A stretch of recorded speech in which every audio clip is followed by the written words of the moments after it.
Olá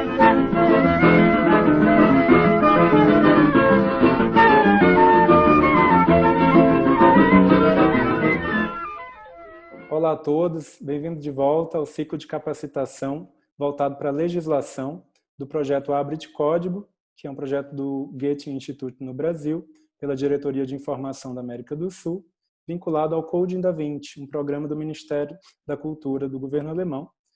A ideia desse projeto é facilitar e oportunizar a abertura dos bancos de dados e dos acervos e coleções de instituições de memória, com o intuito de compartilhar conhecimento livre. E, no caso do primeiro ciclo, estamos especificamente pensando na legislação. Hoje, a gente vai ter dois exemplos muito bem-sucedidos que vão comentar um pouco sobre a sua história, para a gente entender como uma base de dados pode se tornar um projeto muito maior, uma plataforma de compartilhamento de conhecimento, de construção conjunta do saber. Temos Tânia Rodrigues, gestora da Enciclopédia do Itaú Cultural, e Marcos Cusiol, gestor do Observatório do Itaú Cultural, que é a nossa instituição nacional cultural parceira desse ciclo. É uma alegria contar com esses dois aportes, são pessoas referências no campo, e o trabalho tanto da Enciclopédia como do Observatório certamente é uma referência muito especificamente bem-sucedida, já tem décadas de trabalho e acho que eles têm muito a comentar. Vou, então, usar o nosso tempo bem, passar logo a palavra, e a gente vai começar aqui essa conversa que a partir dela, deve com certeza suscitar algumas questões importantes para essa perspectiva do primeiro ciclo. Queria agradecer o convite do Goethe, o convite do Leno para a gente participar desse evento Abre-te Código. Eu fui uma das pessoas que foi para a Alemanha junto com o Leno, junto com o Paulo da Fundação Bienal e o Bruno do Instituto Moreira Salles para conhecer o Código da Vinci, para entender como funcionava. Foi uma experiência bem interessante. E participar desse projeto aqui no Brasil também vai ser muito bacana e bem legal. Eu acho que o que eu posso contribuir nesse momento é contar um pouco da história da Enciclopédia do Itaú Cultural, que, como diz o Leno, tem décadas, ela tem, na realidade, 33 anos. Ela é a origem do Instituto e a proposta inicial da instituição era criar uma base de dados que divulgasse informações sobre artes visuais no Brasil, na realidade, artes plásticas. E, para isso, divulgasse informações de modo, não sei, digital na época, né? Não fisicamente. E a intenção foi essa proposta, teve essa proposta e foram feitas pesquisas no exterior, inclusive, para que se descobrisse um modo, uma maneira de poder criar uma base de dados de arte e cultura no Brasil. Né? Aí a pergunta pode ser, mas por que uma instituição ligada a um banco resolve fazer um banco de dados de arte brasileira? Né? Primeiro porque o Dr. Olavo Setúbal, na época, achava que a grande contribuição que ele podia dar era essa divulgação e informação sobre arte e cultura brasileira para os brasileiros, né? E segundo, porque essa opção de uma base de dados informatizada, que era o nome que a gente usava antigamente, porque o banco é um banco considerado tecnológico, ele foi um dos primeiros bancos a fazer isso. Então, se utilizou dessa expertise do banco para poder criar essa plataforma, né, na época, e eles desenvolveram um sistema totalmente interno, né? Foi totalmente desenvolvido. Eles estudaram lá e desenvolveram totalmente aqui. E na época existia um grande desafio, que era colocar o texto e a imagem no mesma tela, o que hoje é muito banal, muito comum, né? Você vê o texto, a imagem, vídeo, tudo junto, áudio. Há 33 anos atrás era um processo muito complexo, muito difícil. Então, desenvolveu-se dois lugares, né? Então, era uma plataforma para o texto e uma para o vídeo, para as imagens. E uma outra coisa interessante também, nós somos a primeira instituição a digitalizar uma imagem em São Paulo, que é o Apóstolo São Paulo da Pinacoteca. De lá para cá, nós fomos trabalhando com essa questão do banco de dados. Ele funcionava localmente, ele funcionava em algumas instituições dentro do próprio Itaú Cultural, tinha um maquinário que a gente chamava de ilhas de edição, e uma delas funcionava no MAC, a outra funcionava no MASP, né? Tinha outros vários lugares que tinham esse equipamento. E tinha uma outra coisa também que causava um furor, assim, as pessoas amavam, achavam delicioso. Nós dávamos imagens digitalizadas para o público, né? Era uma imagem feita em cera, né? Impressa em cera, e aí a gente dava essas imagens para o público que ia consultar a base de dados, né? Em 2001, nós resolvemos, com o advento da internet, óbvio, nós resolvemos transformar o banco de dados em uma enciclopédia utilizando da internet, né? Não sem antes, e aí eu acho que é um alerta para todo mundo, a gente quase teve um risco de perder os dados, né? Porque isso é um processo que você tem que ficar o tempo inteiro se preocupando com essa questão de atualizar software, atualizar hardware, né? E aí nós fomos acompanhando essa questão para essa construção do que é hoje a enciclopédia. E aí ela foi ampliando o seu conteúdo, saiu de artes visuais para incorporar teatro, literatura na ordem, né? Artes visuais, literatura, teatro, música e dança. Então, nós fomos construindo um arcabouço maior de coisas, incluindo vídeos e áudios na enciclopédia, coisas que no início não era possível, né? Hoje, ela é uma referência na pesquisa de arte e cultura no Brasil. Ela tem, em média, 3 milhões ou 4 milhões de acessos mês, que é um número bem considerável. E o que eu posso, relacionando diretamente com o tema que a gente está trabalhando aqui, ela é um grande dataset, porque, no fundo, nós trabalhamos com só dados e metadados, né? O Itaú Cultural, não, nesse caso da enciclopédia, a gente não tem um acervo, né? Essas informações foram coletadas ao longo desses 33 anos em vários lugares. Hoje, você pode fazer essa coleta de outra forma. Você pode ir nessas bases de dados de outras instituições e compartilhar dados. Quando a base de dados foi criada, não era possível. Então, nós íamos na mão mesmo, né? Preenchia uma fichinha, aí digitava no banco de dados lá no sistema para poder publicar e publicizar essa informação para as pessoas. Maravilha, Tânia, muito grato. Vamos começar então essa conversa. Eu vou trazer um pouco a fala do Marcos, que tem um envolvimento também histórico com o entendimento que o Itaú Cultural tem do campo tecnológico e os empreendimentos, né, as experimentações que vêm se dando, por exemplo, na área da arte e tecnologia desde 2002, com projetos, né, plataformas como o Observatório. Além disso, o recente, né, publicação do painel de dados, são muitas frentes. Então, acho que vou começar a fala com o Marcos pensando um pouco nisso, já que desde a perspectiva da enciclopédia a gente fez um breve arco histórico sobre como as transformações tecnológicas incidiram no trabalho dessa área. Comenta um pouco para a gente, Marcos, como é que foi se dando, né, desde a tua perspectiva, da tua atuação, as intervenções, né, e as possibilidades, oportunidades, desafios que foram, né, construídos a partir das transformações tecnológicas até esse mundo digital de hoje.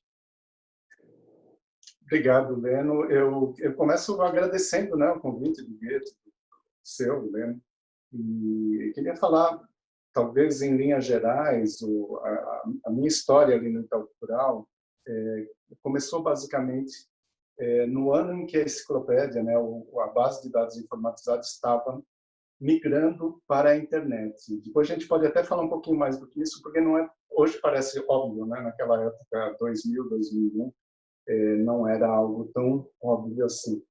Mas eu sempre tive, desde o momento que eu comecei no Itaú Cultural, um vínculo muito forte com arte e tecnologia, com o uso de tecnologia em geral, né?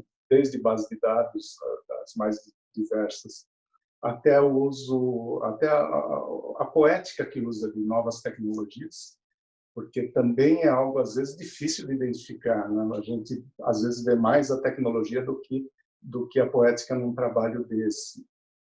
Mas isso veio com as exposições, né? Desde o Imateriais em 1999, que era um videogame online interativo com várias pessoas, em que se escolhia um avatar, o rosto das pessoas, o seu próprio rosto aparecia dentro do game.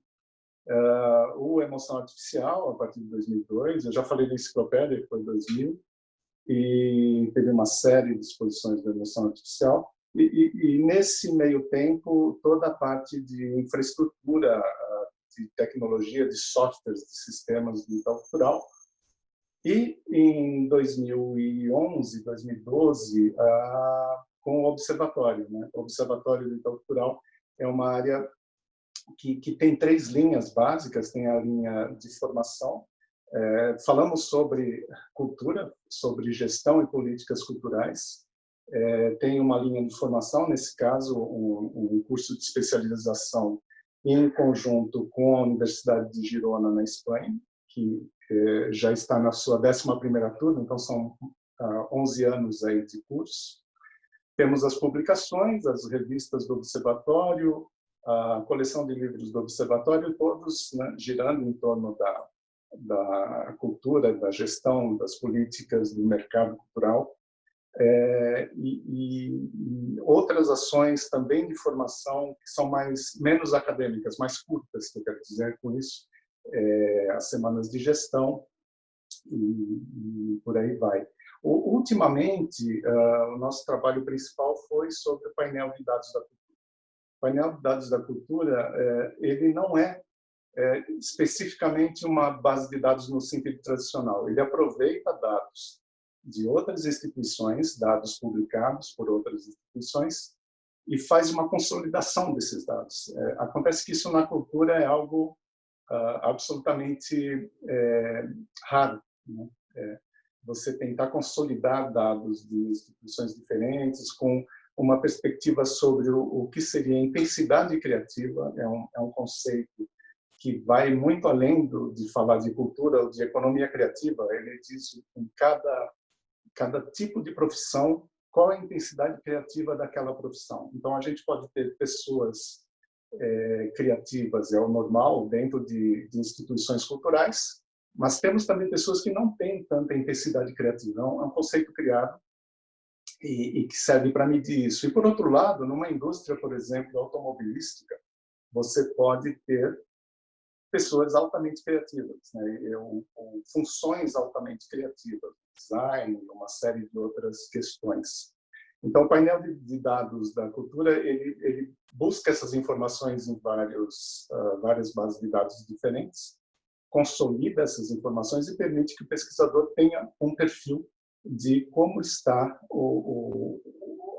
as aplicações, como estão as aplicações, qual a intensidade criativa do mercado de trabalho brasileiro, que é bastante significativo. A gente fala de milhões, né, de pessoas em termos de valor, e são dados que surpreendem, na verdade. Mas é isso, basicamente, eu voltei para a base de dados no observatório com o painel de dados da cultura.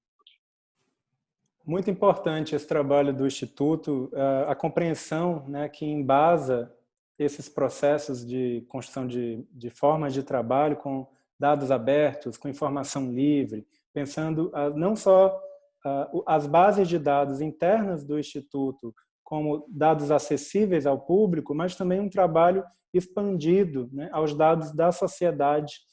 Gostaria de entender um pouco melhor como é que funcionou tanto o processo da construção de um grande, né, banco de dados como da enciclopédia e as etapas, né, formativas disso, esses grandes desafios que foi transformar, por exemplo, isso em uma base pública com a internet e agora com essa, né, nova revolução que está acontecendo nos tempos, né, de hoje.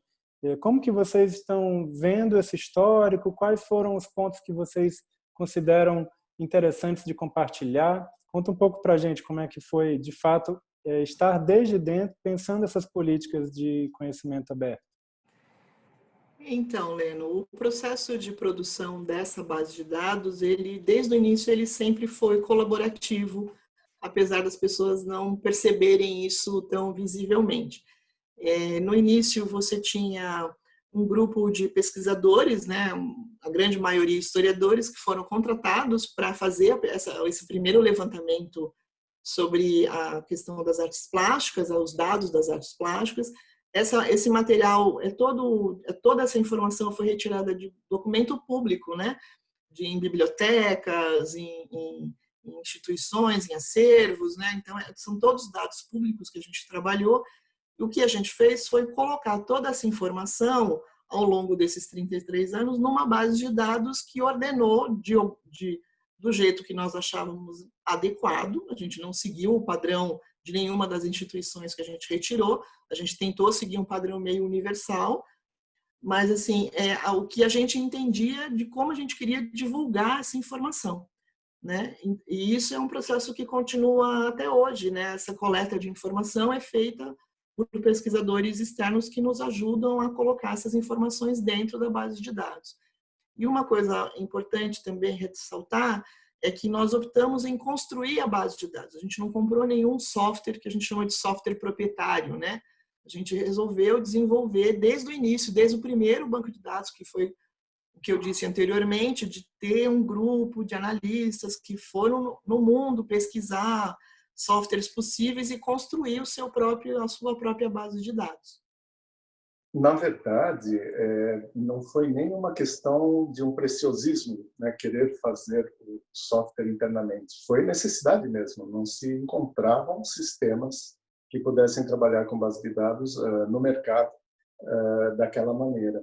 E esse processo de desenvolver um sistema para tratar uma base de dados, por exemplo, como a do banco de dados informatizado, que foi anterior à enciclopédia, foi um processo importantíssimo que criou no Itaú Cultural um conhecimento de como desenvolver sistemas para tratar dados. Eu acho que isso foi um ganho muito grande. Não ter terceirizado isso, comprado algo pronto, nos permitiu construir uma equipe pequena, não falo aqui de uma equipe grande, mas com esse conhecimento interno no Instituto, e que permitiu, em algum tempo, porque a tecnologia tem uma evolução, ela tem um ritmo de mudanças, né?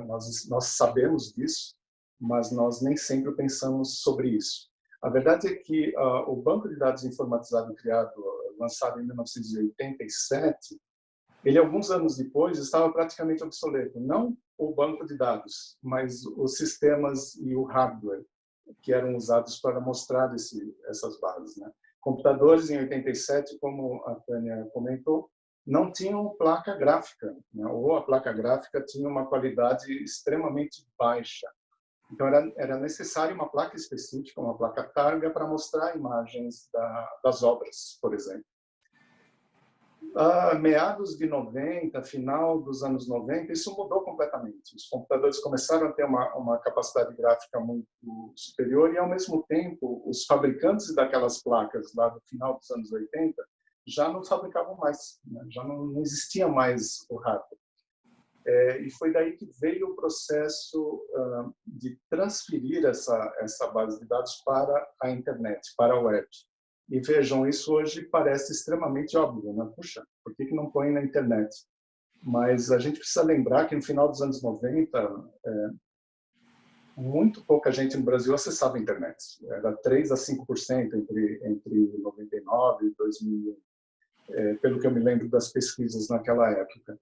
Então, teve todo um processo de convencimento, né? Porque a ideia era muito boa, hoje ela faz totalmente sentido, mas você precisa estar à frente das mudanças. Isso, em termos de tecnologia, principalmente de hardware, isso não é simples, né?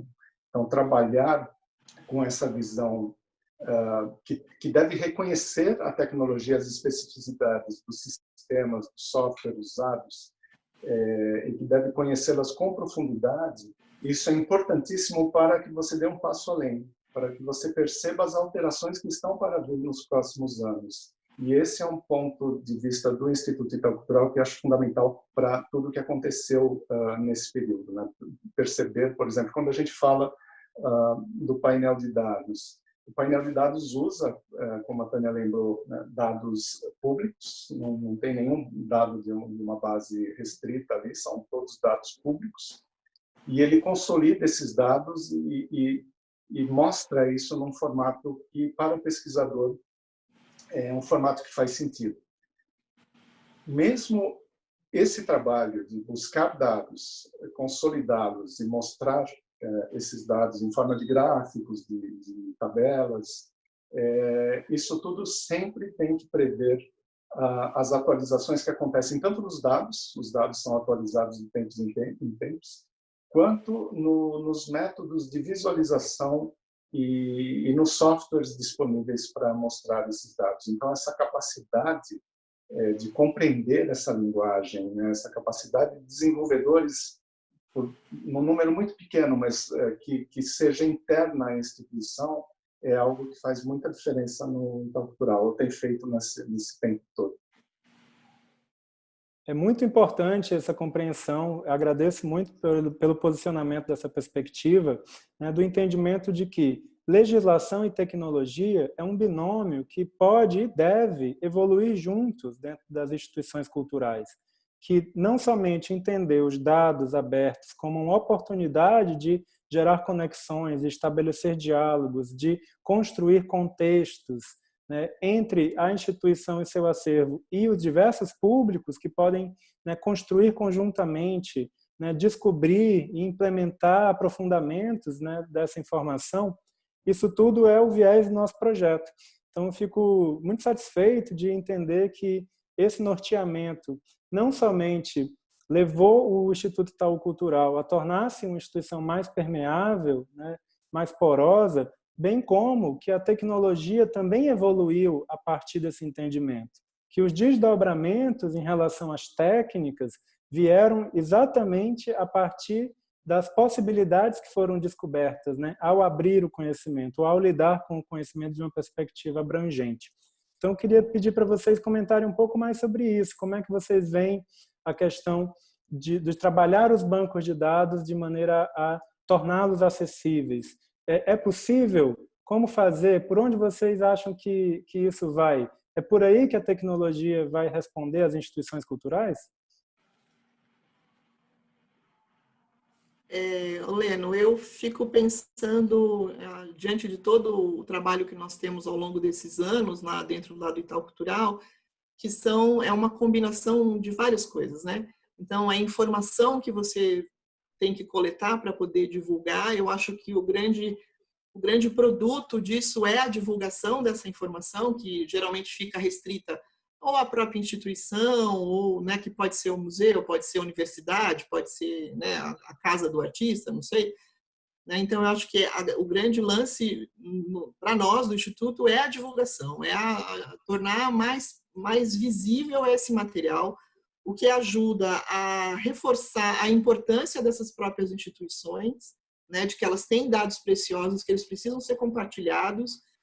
E uma coisa que anda muito junto é assim, você tem um maior número de informações sendo colocadas em público, você tem uma legislação que vai mudando e uma tecnologia que vai mudando. Às vezes muda a tecnologia e a legislação vai atrás, às vezes muda a legislação e a tecnologia vai atrás. E esse é um exercício que a gente sempre fez lá no Instituto, de acompanhar. A gente tem uma área jurídica que está sempre atrás dessas informações, é a Ana Paula, né? A Ana Paula, a gente inventa alguma coisa, a gente já vai para a Ana Paula e fala, então, o que você acha? Ela fala, tá bom, eu vou ver o que é possível fazer. E na nossa experiência, a gente nunca teve grandes impedimentos de tornar público esse conhecimento. Mesmo esse conhecimento não sendo... ele é produzido por nós, porque a gente reelabora, né, as informações que nós trabalhamos, mas assim, sempre teve o entendimento de que é viável, é possível tornar a informação cada vez mais pública. Exatamente, Tânia. A questão dos dados, né, o que eu vejo, é claro que existem dados que não devem ser divulgados, não é desses que a gente está falando, a gente não está falando dos dados pessoais de alguém, a gente está falando dos dados públicos, dos dados de uma exposição, dos dados de uma obra, dos dados de um verbete criado para uma enciclopédia pública. os dados de um painel de dados para gerar gráficos e estudos sobre gestão, políticas culturais no Brasil. Esses dados abertos, eles ganham uma vida completamente diferente do que fechados dentro de uma instituição. Porque fechados dentro de uma instituição, eles podem até ser tratados, mas eles têm um campo muito restrito. E a partir do momento que esses dados são abertos, são compartilhados, você dá uma chance de vida muito maior para esses dados. Isso pode crescer muito. E não é à toa que hoje as ferramentas de software, os algoritmos que fazem mais sucesso trabalham exatamente dessa forma. São os algoritmos de redes neurais, os algoritmos genéticos que trabalham com massas de dados muito grandes e encontram padrões dentro desses dados, às vezes padrões que um ser humano sozinho não encontraria. A nossa vida no dia a dia está mudando por causa disso, né? Eu acho um caminho andando de carro que eu não pensaria nunca nele. Esse é só um pequeno exemplo. Então, por que não levar isso para as instituições culturais que trabalham com dados públicos? Isso só aumenta a vida desses dados, só aumenta o significado desse trabalho de levantar esses dados. É assim que a gente pensa institucionalmente. Queridos, muitíssimo obrigado. É uma alegria contar com perspectivas com aportes tão válidos, perspectivas que ampliam o nosso olhar para esse trabalho. Espero que as instituições participantes que nos escutam estejam inspiradas pelas falas, mas não somente os detentores de dados, como os desenvolvedores e o público amplo, que não só trabalha ou tem interesse nesse âmbito, mas que, como o Marcos mesmo falou, usa isso no dia a dia, no aplicativo para saber que horas que ele precisa sair de casa para chegar no horário na reunião. Então, com certeza, esse é um caminho que a gente já está trilhando. O porvir parece, de fato, ter uma ramificação de possibilidades a partir deste entendimento. Então, fico contente de acrescentar à nossa compreensão algumas formas de trabalho. Isso foi muito interessante ter acesso a esses estudos de caso, tanto do painel de dados do Observatório do Itaú Cultural, quanto da enciclopédia. Agradeço muitíssimo a participação e a disponibilidade de vocês. Daqui a pouco, no próximo vídeo, a gente vai contar com um aporte mais específico no campo da legislação voltada para esses projetos e para além deles, para onde vai a lei de proteção de dados, os direitos autorais nesse novo contexto. Então, agradeço muito o aporte de vocês e até a próxima.